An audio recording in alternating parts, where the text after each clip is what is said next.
Donc non, il n'y a pas que ça. Ce que je La morale aussi, oui. Oui. Et la morale, elle n'est pas très très humaine, votre morale, à un moment donné. Vous parlez... alors, mais c'est bien en même temps, parce que Oui. vous mettez des profils d'individus. Non, disons, je voudrais revenir un petit peu à Kant. S'il y a Oui. bien un auteur chez qui on ne peut pas vraiment parler, il n'aime pas l'altruisme, c'est bien Kant. Parce que, justement, ce qu'il ne veut pas mettre, c'est des sentiments. Donc, quand il parle d'insociable sociabilité, lui, ce qu'il veut démontrer, c'est que, finalement, si on passe de la paresse au travail, si on transforme l'ambition en projet, c'est pas par bonne volonté, c'est pas une pure intention, c'est par le jeu des passions. C'est facile de voir quand par exemple il y a des personnes qui sont en concurrence, et bien dit Kant, ça va faire sortir la société, elle va entrer dans une civilisation. Mais je sais pas si vous vous souvenez, il y a bien une différence entre la culture et la civilisation et l'apparence de moralité. Donc non, Kant c'est pas un altruiste, je veux dire, il veut pas mettre de sentiments. Il ne veut pas, par exemple, de ce philanthrope. Donc il n'y a pas, au contraire, Kant n'aime pas tout ce qui émanerait d'un sentiment. Et donc tout ce qui est humain n'est pas de Kant. Celui qui dira plus tard humain, trop humain, c'est Nietzsche. Donc chez Kant, au contraire, il y a le désir de trouver quelque chose qui fasse de nous des êtres raisonnables. Mais un être raisonnable, est-ce que c'est encore un être humain? Alors au contraire, là vous avez peut-être un petit peu tort, mais dans le livre, on met un petit peu en avant, enfin je mets en avant la morale de la sympathie, de la bienveillance.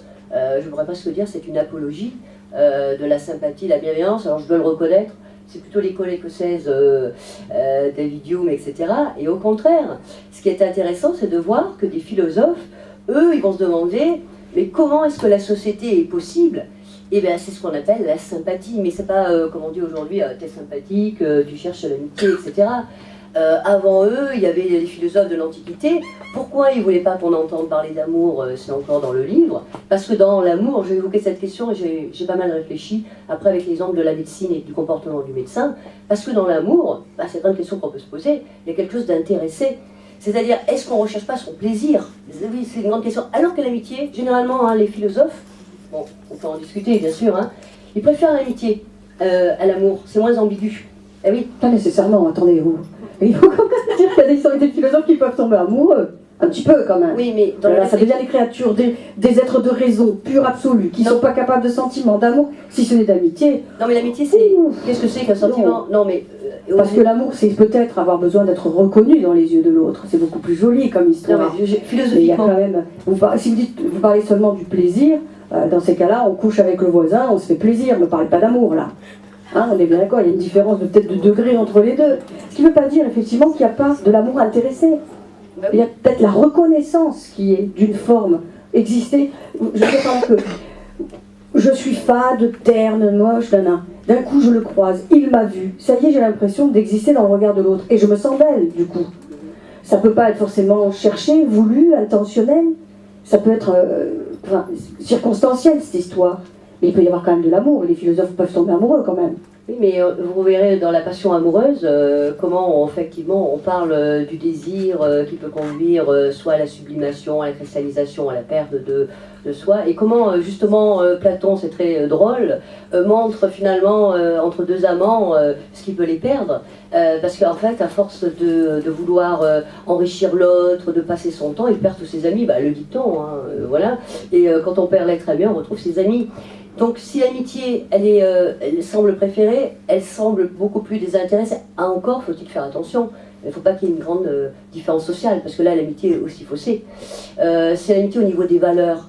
Alors que, justement, sauf si c'est l'amour est platonique, mais en gros, si je ne trouve pas dans la relation à l'autre un plaisir, eh bien, je risque effectivement de ne plus être l'objet de désir. Et c'est pas un hasard si les philosophes... alors je ne sais pas s'il y en a eu beaucoup, en tout cas ils ont peut-être parlé d'amour, ils sont restés longtemps avec des femmes, ils sont surtout restés avec la philosophie, mais voilà, comment Kant va-t-il caractériser le mariage? Le mariage, c'est la possession réciproque des organes sexuels de l'autre. Bon, pour du romantisme, on fait mieux. De toute façon, on sait que Kant avait une vie très austère, on sait qu'il ne s'est jamais marié, etc. Mais sur les philosophes et l'amour, Il y a des très belles phrases et des belles pages qu'on peut trouver. La passion qu'a entretenue, puisque vous le citez depuis tout à l'heure, Nietzsche avec Salomé, même si les amours étaient malheureuses parce que c'était des amours romanesques en même temps. On peut retrouver des belles pages sur la passion.